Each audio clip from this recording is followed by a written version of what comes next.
సమూయేలు 2వ గ్రంథము 23వ అధ్యాయము. దావీదు రచించిన చివరి మాటలు ఇవే.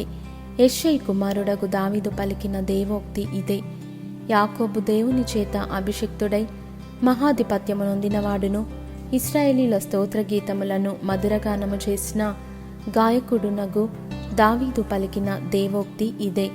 యెహోవా ఆత్మ నా ద్వారా పలుకుచున్నాడు, ఆయన వాక్కు నా నోట ఉన్నది. ఇశ్రాయేలీయుల దేవుడు సెలవిచ్చుచున్నాడు, ఇశ్రాయేలీయులకు ఆశ్రయదుర్గమగువాడు నా ద్వారా మాటలాడుచున్నాడు. మనుష్యులను ఏలునొకడు పుట్టును, అతడు నీతిమంతుడై దేవుని యందు భయభక్తులు కలిగి ఏలును. ఉదయకాలపు సూర్యోదయ కాంతి వలెను, మబ్బు లేకుండా ఉదయించిన సూర్యుని వలెను, వర్షము కురిసిన పిమ్మట నిర్మలమైన కాంతి చేత భూమిలో నుండి పుట్టిన లేత గడ్డి వలెను అతడు ఉండును. నా సంతతి వారు దేవుని దృష్టికి అనుకూలులే గదా. ఆయన నాతో నిత్య నిబంధన చేసి ఉన్నాడు. ఆయన నిబంధన సర్వసంపూర్ణమైన నిబంధనే, అది స్థిరమాయెను. దేవునికి పూర్ణానుకూలము, అది నాకు అనుగ్రహింపబడిన రక్షణార్థమైనది. నిశ్చయముగా ఆయన దానిని నెరవేర్చును. ఒకడు ముండ్లను చేత పట్టుకొనుటకు భయపడినట్లు దుర్మార్గులు విసర్జింపబడుదురు.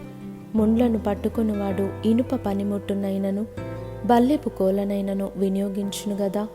మనుష్యులు వాటిలో దేనిని విడువక అంతయు ఉన్న చోటనే కాల్చివేయుదురు. దావీదు అనుచరులలో బలాఢ్యులెవరనగా యోషే బెషెబెతను ముఖ్యుడగు తక్మోనీయుడు. అతడు ఒక యుద్ధములో 800 మందిని హతము చేసెను. ఇతని తరువాతి వాడు అహోహీయుడైన దోదో కుమారుడైన ఎలియాజరు.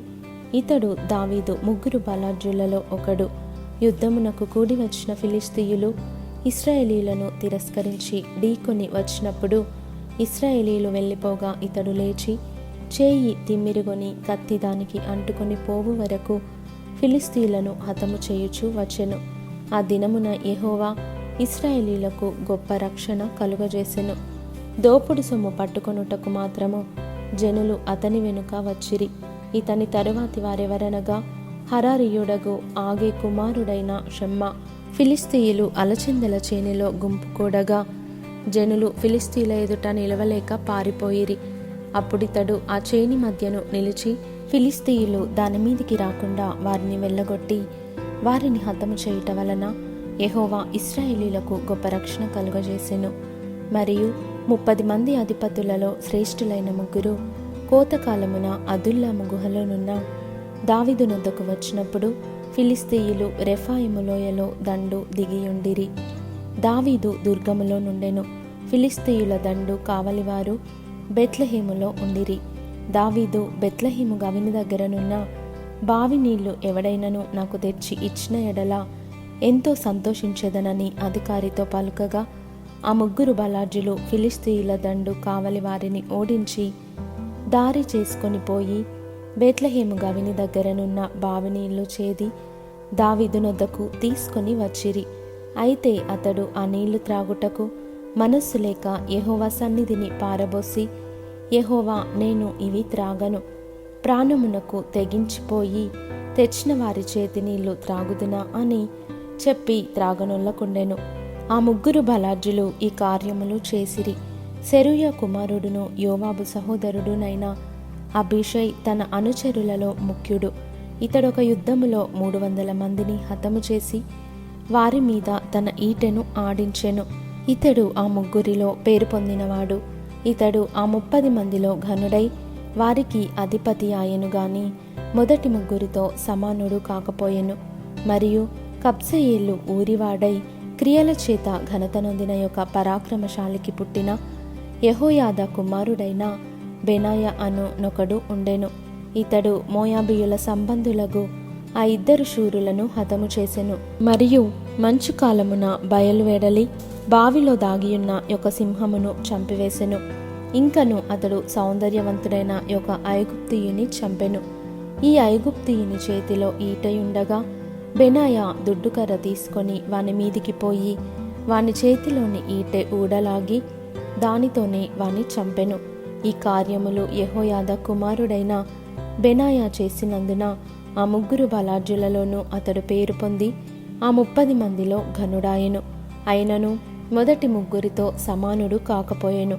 దావీదు ఇతనిని తన సభికులలో ఒకనిగా నియమించెను. ఆ 30 మంది ఎవరనగా యోవాబు సహోదరుడైన ఆషాహేలు, బెత్లెహేమీయుడగు దోదో కుమారుడగు ఎల్హానాను, హరోదీయుడైన షెమ్మా, హరోదీయుడైన ఎలీకా, పత్తీయుడైన హేలెస్సు, తెకోనీయుడగు ఇక్కేషు కుమారుడైన ఈరా, అనాతోతీయుడైన అబీయెజరు, హుషతీయుడైన మెబున్నయి, అహోహీయుడైన సల్మోను, నెటోపాతీయుడైన మహరై, నెటోపాతీయుడైన బయానాకు పుట్టిన హేలెబు, బెన్యామినీయుల గిబియాలో పుట్టిన రీబై కుమారుడైన ఇత్తయి, పిరాతోనీయుడైన బెనాయా, గాయషు ఏళ్ల నడుమ నివసించు హిద్దయి, అర్బాతీయుడైన అబీయల్బోను, బర్హుమీయుడైన అజ్మావెతు, షయల్బోనీయుడైన ఎల్యబ్హా, యాషేను యొక్క కుమారులలో యోనాతాను, హరారీయుడైన షమ్మా, హరారీయుడైన షారారునకు పుట్టిన